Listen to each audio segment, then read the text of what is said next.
Single for the weekend, my girlfriend posted, with a video of her making out with a stranger while her friends cheering her on. I didn't lose it. I just pulled out my phone and canceled her flight home. So this happened last weekend and I'm still processing it. Need some outside perspective because everyone's telling me different things, and I honestly don't know if I'm the asshole here or if I'm justified in what I did. My girlfriend Hannah and I have been together for 3.5 years. We lived together, split everything 50-50, and I genuinely thought we were solid. She's always been a little attention-seeking on social media, but nothing that ever really bothered me. We've talked about marriage, kids, the whole thing. I was actually looking at rings. Last month she told me her friends Erica, Riley, and Zoe were planning a girls' weekend to LA. These aren't her usual friend group. They're newer friends she met through work who are all single and kind of. Well, let's just say they party hard. Hannah asked if she could go and I said of course. Why wouldn't I? I trust her, and everyone deserves time with friends. The only thing that made me slightly uncomfortable was when she said, "You're not going to be one of those controlling boyfriends who checks up on me every 5 minutes, right?" I thought it was weird she brought that up since I've never been controlling, but I just said no, have fun, be safe. She left Friday morning. I used my credit card points to book her flight because she's been tight on money lately. Round trip, obviously. I even drove her to the airport and kissed her goodbye like everything was normal. Friday night I'm hanging out with my buddy Jake, not even thinking about her, when my phone starts buzzing. Multiple friends sending me screenshots of Hannah's Instagram stories. My stomach dropped through the floor. The first screenshot showed Hannah and her girls at some rooftop bar, all glammed up with drinks in hand. The caption read, "Single for the weekend," with those laughing, crying emojis. I stared at it for a solid 10 seconds, trying to process what I was seeing. Single. We'd literally kissed goodbye at the airport 12 hours earlier. Then came another screenshot, this time showing Hannah on what looked like a dance floor with some random dude's hands wrapped around her waist from behind.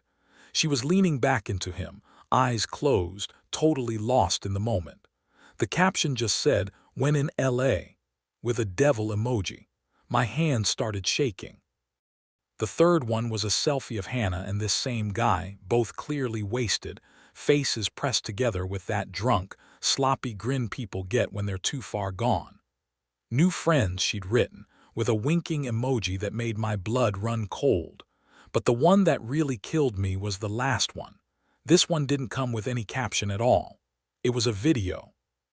Hannah making out with this dude in what looked like some club, his hands in her hair, her body pressed against his. In the background, you could hear Erica's voice cheering, "Yes, girl, get it," while she filmed the whole thing like it was some kind of celebration. I couldn't breathe.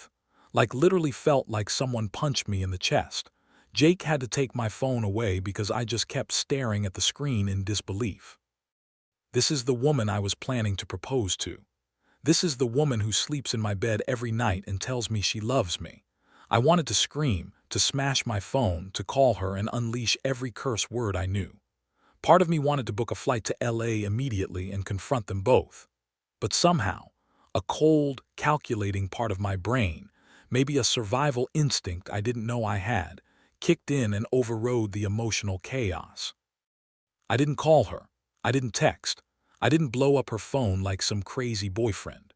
Instead, I went home and did something that apparently makes me psychotic, according to her friends. I canceled her return flight. Those were MY points, my credit card, MY booking. Then, in a fit of rage and desperation, I drove to Home Depot and bought a security camera for the front door and new locks for my home office where I keep my work equipment.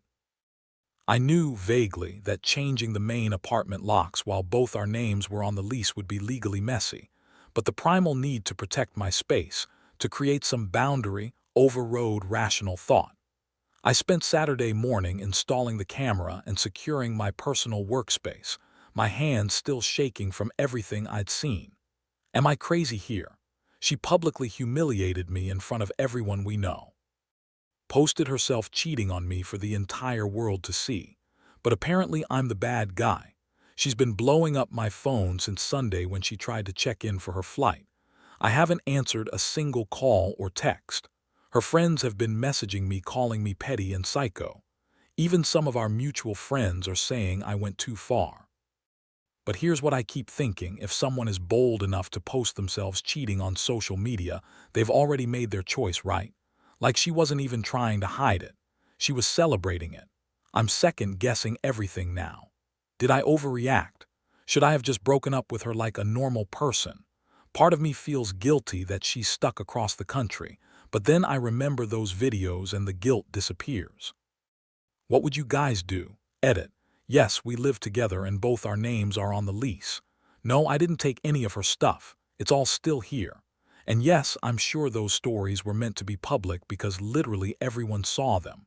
For those asking why I didn't just call her, what exactly was I supposed to say? Hey babe, saw you making out with a stranger on Instagram, just checking in. She made her feelings pretty clear through her actions. Update 1. Posted 2 weeks ago. First, I need to be honest. Saturday wasn't as clear-cut as I made it sound. After I canceled her flight, I sat in my car in the Home Depot parking lot and cried for 20 minutes.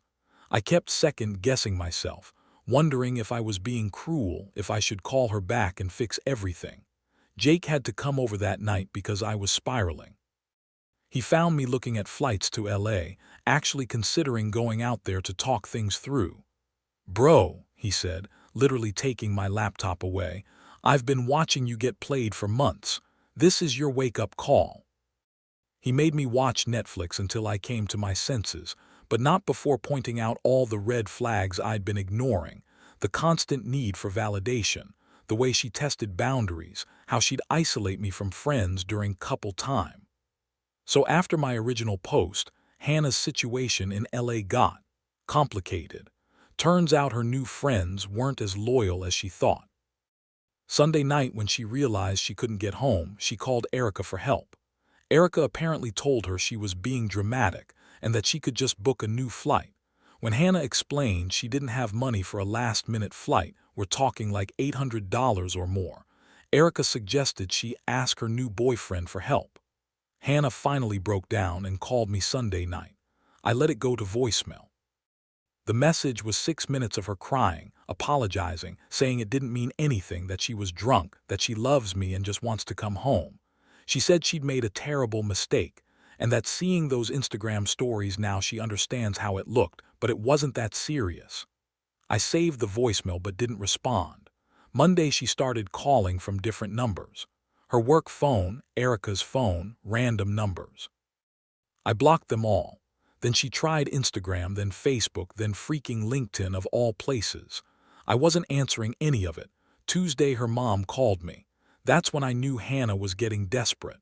But her mom was actually really cool about it. She said Hannah had called her crying, explained what happened, and asked for money for a flight home. Her mom basically said, "You made this mess, you figure it out." Savage. But here's where it gets interesting. Her mom also told me some stuff I didn't know. Apparently this isn't the first time Hannah has pulled something like this. During her last relationship before me, she went on a girls' trip to Miami and came back with some suspicious photos on social media. Her ex forgave her, and then she did it again 6 months later. Her mom said she was hoping Hannah had grown out of this phase. A phase. Like cheating on your boyfriend is something you grow out of like acne. Wednesday I finally broke and looked at her Instagram. All the LA stories were already gone, but she had posted a new one. A picture of herself crying with the caption, "When you realize you've lost the best thing that ever happened to you. Some mistakes can't be undone." The comments were a shit show. Half were her girlfriends supporting her like, "You deserve better, queen." And the other half were people who'd seen the original stories calling her out. Someone even screen recorded the making out video before she deleted it, reposted it, and dropped the link in the comments. Thursday she showed up at my work. Security called me down to the lobby and there she was, looking like she hadn't slept in days, with a suitcase. She'd somehow gotten a flight home, I still don't know how, and honestly I didn't care either, and came straight to my office. The conversation was intense. The moment she saw me, she started crying. "Alex, thank God, I've been trying to reach you for days. How could you just abandon me like that?" "Abandon you?" I kept my voice level. "You seemed pretty comfortable with your new friends." It was just dancing, just harmless fun. You know I love you, this was nothing. Hannah, you posted yourself making out with another guy. You captioned yourself as single. She wiped her eyes, getting more defensive. It wasn't like that. What was it like then? Everyone we know saw it, Hannah. Your friends were cheering you on while you kissed him. It was one stupid kiss. It meant nothing, but what you did. Her voice got higher, more desperate. You left me stranded across the country with no way home. I could have been stuck there forever. You had friends there. Those weren't real friends. They ditched me the second I needed help. She grabbed my arm. Please, can we just go home and talk about this? I know you're hurt, but we can fix this. I pulled my arm away. We can't fix this, Hannah. This isn't about one mistake. This is about who you are. I was drunk. It was just for attention, just silly stories. I never meant for anyone to take it seriously. I asked her point blank. If you didn't want anyone to take it seriously, why did you post it publicly where everyone we know could see it? She didn't have an answer for that. The thing that really got me was when she said, I know you're angry, but what you did was cruel. Like she was the victim in this situation. We're done, Hannah, I said curtly. Someone who loved me wouldn't publicly humiliate me for entertainment. Her face went pale. What? No, Alex, please, we can work through this. You wanted to be single for the weekend. Now you can be single all you want. She started sobbing harder. Please, Alex, I'll delete everything. I'll post an apology. I'll do anything. Please don't throw away 3.5 years over this. Honestly, seeing her so broken made me doubt myself for a moment. This was the woman I'd planned to marry after all. But then I remembered those videos, the way she'd bragged about betraying me to strangers, and I knew I couldn't go back. I'm sorry, Hannah, but we're done. She's staying with Erica now, I think. She came by the apartment yesterday when I was at work and left her key on the counter with a note that just said, I'm sorry. I love you, please reconsider. But I keep thinking about what her mom said. This is a pattern. If I take her back, I'm just setting myself up for Miami too in a few months. My friends are split. Half think I'm a legend for the power move. Half think I should have just broken up with her like a normal person instead of stranding her. But honestly, if someone is comfortable enough to cheat on you publicly, they've already decided the relationship is over. I just made it official. Edit. About the apartment, we're both on the lease, but I've been paying the full rent for the last 8 months because she was saving money. Guess I know what she was saving for now. Update 2, posted 1 week ago. This saga has taken some wild turns, and I need to get this all out because I can't even believe what's been happening. So last week I thought things were settling down. Hannah was staying with Erica. I was adjusting to life without her, and I was actually starting to feel good about my decision. Then Wednesday happened. I got a call from my landlord asking about the incident. Hannah and Erica showed up at my apartment building Tuesday night, drunk, banging on the door and shouting. When I didn't answer after 10 minutes of knocking, they tried to convince the super to let them in because Hannah forgot something important. I was inside, watching through the new security camera, but chose not to open the door. The super explained that while Hannah was on the lease, he couldn't force entry when the other tenant was home and refusing access. When they wouldn't leave quietly, other tenants complained and the super called the cops. I had to go down to the building office and confirm that Hannah no longer lives there and doesn't have permission to enter. Embarrassing as hell, but what choice did I have? But here's where it gets really crazy. Thursday morning, I get a text from an unknown number. It's a video. Not from Hannah, from someone who was at that club in LA. You guys, the video I saw on Instagram wasn't even the worst of it. This was a longer video showing Hannah and this dude basically all over each other for like 20 minutes. Making out, his hands everywhere, her literally grinding on him while her friends cheered. There's audio too, and you can hear her saying things like, my boyfriend would die if he saw this, and what happens in LA stays in LA, right? The person who sent it said they recognized Hannah from mutual friends and thought I should know the full story. They said there was more, but this was enough to show what kind of person she really was. I felt sick. Not just because of what I saw, but because this random stranger had more respect for me than my girlfriend of 3.5 years did. Friday, I decided to take control of the narrative. I posted a statement on my Instagram. I rarely post, but felt like I needed to. For everyone asking about my relationship status, Hannah and I have broken up. While I won't share private details, I will say that respect and loyalty are non-negotiable for me. I'm grateful to learn this about her character now rather than later, moving forward with love and no regrets.